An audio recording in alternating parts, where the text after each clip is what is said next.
Dostlar, hemen salam, canınız sağmayı Daşoz Maşin bazarında Dayko sana degişli Kia K5 GT Line değil yani.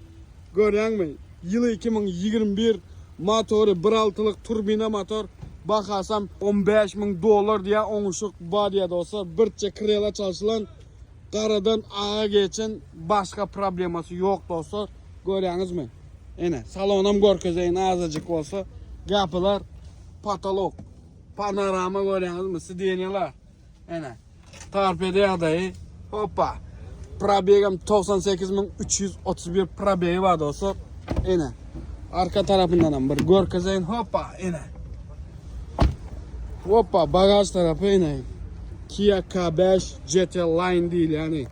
Kızıklanyanlar için aşağıda yesin nomerini koyup geçecek, özünüz iyisi bilen canlaşıp, alıp beliyiniz. Davaydı dostlar.